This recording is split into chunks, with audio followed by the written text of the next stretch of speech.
বলো, এই জায়গায় উদ্ধার হবার একটাই রাস্তা, আল্লাহর গায়েবী সাহায্য ছাড়া দ্বিতীয় কোনো রাস্তা আর নেই।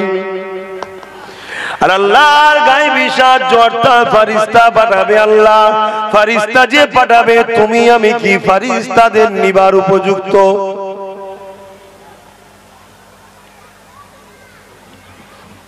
কষ্ট অসুবিধা হচ্ছে।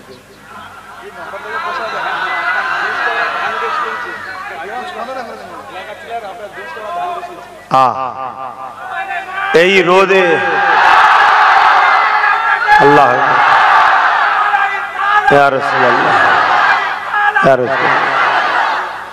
এই রোদটা আমরা মুসলমান সহ্য করতে পারছি না।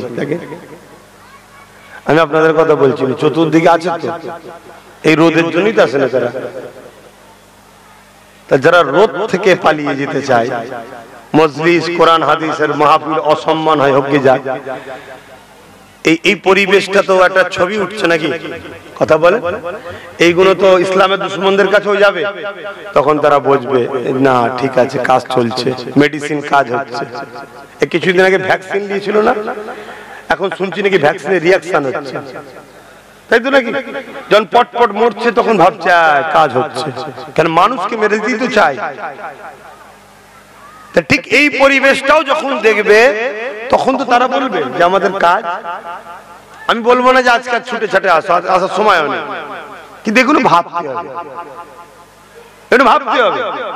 এক্ষুনি যদি বলতো 200টা টাকা দিয়ে হবে, কি চলো ভালো বিরিয়ানি খাওয়া হবে, লাইন দিয়ে বসে যাও, তখন রোদ দেখবে কেউ? বুকে হাত দিয়ে বলুন, রোদ দেখবে?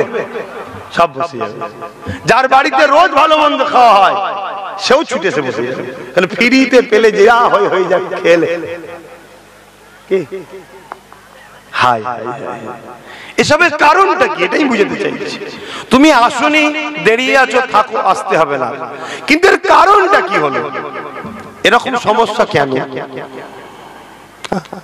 অথচ হযরতে বেলাল হুজুরকে যখন মরুভূমির গরম বালির উপরে চিৎ করে শুইয়ে দিয়ে বুকের উপরে ভারী পাথর চাপিয়ে দিয়ে বলেছিল, এ বেলাল, আল্লাহ ছেড়ে দে, নবী ছেড়ে দে। উমাইয়ার কথা শুনে বেলাল তখন হাসছে আর বলছে, এ আমার উমাইয়া, তুমি আমাকে খরিদ করতে পারো, আমার জিসমের উপরে, শরীরের উপরে তোমার জোর চলতে পারে, কিন্তু আমার সিনার মধ্যে, ইমানের অন্তরের মধ্যে আমার আল্লাহ ও নবীকে বসিয়েছি, ওই জায়গা থেকে পৃথিবীর কোন শক্তি বার করতে পারবে না। এটা কিসের জোর? আমাদের ঈমান দুর্বল। খাওয়ানোর মাধ্যম দিয়ে হোক, ভুল উলামাদের পাল্লায় পড়ে যে হোক, যেমন আজকে কেউ কেউ বেরিয়েছে আমার রাসূল পাক সাল্লাল্লাহু আলাইহি ওয়াসাল্লামের শানে গুস্তাখি করছে, আমার নবীর মেরাজকে অস্বীকার করছে, আমার নবীকে আমাদের মতো বলছে, আবার কেউ কেউ বলছে নবী পরে হবে, আগে গরু ছাগল চড়া। এরকমও কাফের বক্তা বেরিয়েছে। এরা মূলত ইসলামের দুশমন, জালিম অত্যাচারী শাসকদের দালালিরা। কোটি কোটি টাকা এদেরকে ইসলাম দুশমনী শাসকরা দেয়। কি জন্যে? আমাদের ঈমানকে লুটবে। আমাদের ঈমান লুটলে জালিম শাসকদের কি লাভ? ওই বললাম, এক মঈনুদ্দিন আজমিরি প্রত্যেকটা জালিমের জন্যই যথেষ্ট। জোরে বলুন সুবহানাল্লাহ। আর আজকে এত মুসলমান থাকার পরও আমার ভাইদেরকে, আমার বেটিদেরকে, আমার বোনেদেরকে প্রকাশ্য রাজপথে জুলুম করা হয়, রেপ করা হয়। আমরা কিছু করতে পারি? কথা বলে কেন? যেটা দ্বারা আমরা কামিয়াবি সেটা কেড়ে নিয়েছে। মুসলমান কখনো অস্ত্র দিয়ে যেতে নেই, মুসলমান কখনো বোম বন্দুক দিয়ে যেতে নেই, মুসলমান কখনো লোক বলে যেতে নেই, মুসলমান কখনো রাজ ক্ষমতা দিয়ে যেতে নেই, মুসলমান কখনো ম্যান পাওয়ার দিয়ে, মানি পাওয়ার দিয়ে যেতে নেই। মুসলমান যতবার জিতেছে ইমানের কালেমার জোরে, ইমানের জোরে জিতেছে। চীনের বুকে একটা লড়াই হয়েছিল, যে লড়াইটা বাদশা হারুন আর রশিদের সময় হয়েছিল। এ যুবকেরা, ওই লড়াইয়ে মুসলিম যুবকদের সংখ্যা ছিল মাত্র 30,000 আর চাইনিজদের সংখ্যা ছিল 15 লক্ষ। কোথায় 30,000 কোথায় 15 লক্ষ, ভাবতে বড় অবাক লাগে। মনে হয় এই 30,000কে তো একটা একটা পিস পিস করে দেওয়া যাবে, কিন্তু বাস্তব উল্টো হয়ে গেছে। কারণ এই 30,000 শুধু মুসলমান নয়, ইমানদার মুসলমান ছিল। এই 30,000-এর বুকের মধ্যে আল্লাহর ভয়, নবীর প্রেম, আদব এমন ছিল, পাহাড় যদি সামনে আসতো এরা পাহাড়কে ধুলোতে পরিণত করে দেবে। এই ইমানি জজবা নিয়ে প্রমাণ করে 15 লক্ষর মোকাবেলায় এই 30,000 যখন নামলো, ওই 15 লক্ষ শুধু হেরেছে তা নয়, জানটা বাঁচাবার জন্য পালাবার রাস্তা পর্যন্ত খুঁজে পায়নি। এই 30,000-কে আল্লাহ বিজয় দান করেছিল।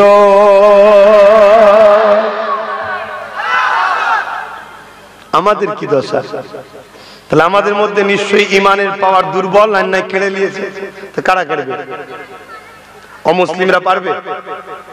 এর জন্য ইসলামের দুশ্মন শাসক যারা, তারা কোটি কোটি টাকা ব্যয় করছে, ডলার ব্যয় করছে উলামা সুরাতে, মুফতি সুরাতে, মাওলানা সুরাতে তাদেরকে খরিদ করা হচ্ছে।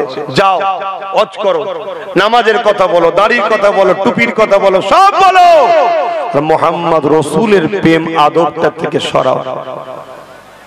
বলো রাসূল পাক সাল্লাল্লাহু আলাইহি ওয়াসাল্লাম ছাগল চড়াতো, গরু চড়াতো, নবী রাখাল ছিল। বলো নাউজুবিল্লাহ। কেউ যদি রাসূল রাখাল ছিল বলে, এই কথাটা যদি বলে, আর বাকি যারা চুপ করে বসে শুনবে, তার মানে এই কথাকে অ্যাকসেপ্ট করলো। চুপ থাকা মানে কি মেনে লিয়া? তো সব কটার ইমান চলে যাবে। কি প্ল্যানটা চলছে বুঝতে পারছেন? তাই আমি এতটুকুই বলে যাব, কেন আমি ঠিকভাবে বুঝাতে পারলাম না, গুছিয়ে বলতেও পারলাম না। আমি এতটুকু বলে যাব, ঈমান বাঁচান। ঈমান বাঁচবে কি করে? সিনার পাওয়ার, নবী আল্লাহকে ভয় করুন, আল্লাহ ছাড়া দ্বিতীয় কাউকে ভয় করবেন না। এই তো আমি কখনো আপনাদের এখানে এসেছি, কথা বলেন, আপনারা কেউ আমাকে মানেন কি ভালোবাসেন, কেউ চিনি আমি আপনাদের কাউকে? আল্লাহকে ছাড়া কাউকে ভয় করি না, তাই হক কথা বলে গেলাম। কিন্তু আরো বলতাম, কিন্তু আপনারা বলতেই দিলেন না। একটা একটা বদমাইশ, আর সময় নেই, একটা একটা বদমাইশ দেখেন, ওই কালো জামার পিছনে এখনো বদমাইশ করছে। এই যে খালি নাই, আপনাদেরই ছেলে, আপনাদেরই ছেলে। এই সব মুসলমানদের ওয়াজ করার জায়গা নয় এটা। কারণ নবীর হাদিস, কোরআন, যে আল্লাহর কোরআন, নবীর হাদিস যেখানে সেখানে বলাটাও পাপ। শুনছেন? তাহলে পরিবেশ খারাপ। তো যাক, আমি সংক্ষেপ করছি। আসেন সকলে বিসমিল্লাহ শরীফের সঙ্গে 11 বার দরুদ শরীফ, 3 বার সূরা ফাতিহা, 10 বার সূরা ইখলাস তেলাওয়াত করুন, দোয়া চাওয়া হবে।